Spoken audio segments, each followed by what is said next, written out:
కులాల అణచివేత మీద మనతో మాట్లాడడానికి స్వామిగౌడ్ అన్న మనతో పాటు ఉన్నారు. అసలు బీసీ డిక్లరేషన్ కావచ్చు, స్థానిక సంస్థల ఎన్నికల విషయంలో కూడా 42% రిజర్వేషన్ విషయంలో తను ఏం చెప్తారు, మరి ఇప్పుడున్నటువంటి కాంగ్రెస్ గవర్నమెంట్ని అట్లాగే ఏం డిమాండ్ చేస్తారన్న విషయాలను అడిగి తెలుసుకుందాం. సార్ చెప్పండి, అసలు బీసీ కులాలను అణచివేతను ఎట్లా చూస్తారు? ఇంకా ఇట్లాంటి మహాసభలు ఏర్పాటు చేయడం వల్ల ఏమైనా ముందుకు పోతుందా ఈ డిక్లరేషన్ విషయం కావచ్చు, లేదంటే ఈ స్థానిక సంస్థల్లో కూడా 42% రిజర్వేషన్ ఇస్తా అని అధికారంలోకి వచ్చినటువంటి కాంగ్రెస్ ప్రభుత్వం ఆ మాట మీద నిల్చుంటుందా? మేము కూడా కాంగ్రెస్ పార్టీని సావిత్రిబాయి పూలే జన్మదిన సందర్భంగా వారిని ఒకటే ఓదాల్చుకున్నాం. పార్టీని కామారెడ్డి డిక్లరేషన్ చేయమని మీకు ఏఐసిసి అధిష్టాన వర్గం ఆదేశించిందా, లేక మీరే ఎలక్షన్ స్టంట్ కింద డిక్లేర్ చేశారా? ఒకవేళ ఏఐసిసి అధిష్టాన వర్గమే మీకు ఆదేశించి మనం ఇత్తాం 42% డిక్లేర్ చెయ్యని అంటే నేను అధిష్టాన వర్గాన్ని అడుగుతా ఉన్నా, మాననీయ డాక్టర్ అంబేద్కర్ గారు ఎస్సీ ఎస్టీ రిజర్వేషన్ రాజ్యాంగంలో పొందుపరిచినప్పుడు బీసీలది కూడా పొందుపరుస్తామంటే అడ్డుపడ్డది మీ మంత్రివర్గం కాదా? ఆ తర్వాత కాంగ్రెస్ ప్రభుత్వం పోయిన తర్వాత జనతా గవర్నమెంట్ వచ్చినాక జనతా గవర్నమెంట్లో మండల్ కమిషన్ వేసి కమిషన్ రిపోర్ట్ తీసుకున్నాక మండల్ కమిషన్ రిపోర్ట్ను ఇంప్లిమెంట్ చేయకుండా అడ్డం పడ్డటువంటి ప్రధానమైన పార్టీ ఏది? అప్పుడు మళ్ళీ మీరు అడ్డం పడ్డారు.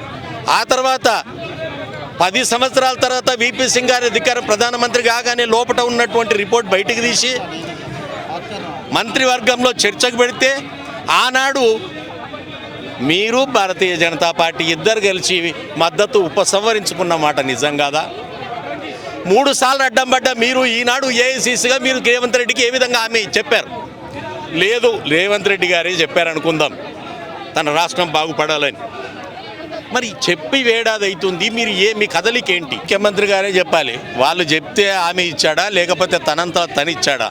తనంతల తనిస్తే పోయినట్టే. ముఖ్యమంత్రికి ఉంటున్న వారు ఎక్కువ రోజులు ఇంత పెద్ద హామీ తనంతల తను ఇవ్వడానికి లేదు. ఒకవేళ అధిష్టాన వర్గమే హామీ ఇస్తే ఏ విధంగా ఇంప్లిమెంట్ చేస్తారో అధిష్టాన వర్గం చెప్పాలి. ఈ 3 సార్లు మీరు ఎందుకు పడ్డారో కూడా అడ్డం పడ్డారో కూడా చెప్పాలి. కాబట్టి మీరు బీసీలను మోసం చేయడానికి, బీసీలను హామీలు తీసుకోవడానికి ప్రయత్నం చేస్తూ ఉన్నారు. నేను అడుగుతూ ఉన్నాను, మీరు ఎన్నికల హామీలో 7వ తరగతి నుంచి 10వ తరగతి పిల్లలందరికీ మేము సైకిళ్ళు ఇస్తామన్నారు. ఏవేవి? తర్వాత కేసీఆర్ గారు 1,00,000 రూపాయలు ఇస్తే పెళ్ళి అయితే ఆదాయం నేను తులం బంగారం ఇస్తాను, సంతోషం. ఏదది?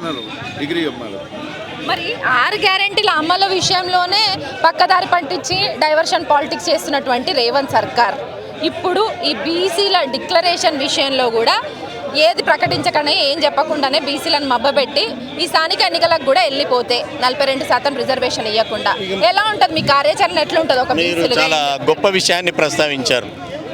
రిజర్వేషన్ అమలు చేయకుండా ఎన్నికలోకి పోతే మా బీసీ బిడ్డలకు పాదాభివందనం చేసి తెలియజేస్తా ఉన్నా, ఒక్క ఓటు అంటే ఒక్క ఓటు కూడా పార్టీకి పడకుండా జాగ్రత్త తీసుకొని బీసీల బలమేందో చూపించవలసిన అవసరం బీసీలకు ఉన్నది. రావడము, నాలాంటి మీటింగ్లకు రావడం, మాట్లాడడం, రాత్రికి అగ్రవర్ణాలలో మందు పోస్తే తెల్లారి వాణిని కదిరగడం, ఇది బీసీలు ఇంకా మానుకోవాల్సినటువంటి అవసరం ఉన్నది. ఎప్పుడైతే బీసీలు ఖరాఖండిగా ఖచ్చితంగా మీరు చెప్పినట్టు ఉంటారో అప్పుడు ఏ పార్టీ అయినా కూడా దిగి వస్తుంది.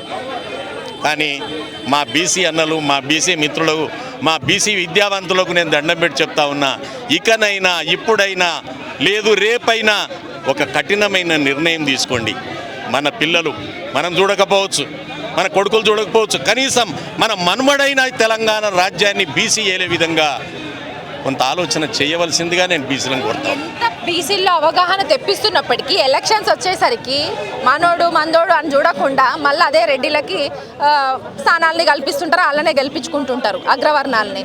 మరి దీన్ని ఎట్లా చూస్తారు సార్? దానికి కారణం ఏంటి అంటే తల్లి, నా తాత నా తండ్రి ఎన్నడూ పోలీస్ పటేల్ పట్వారి కాదు.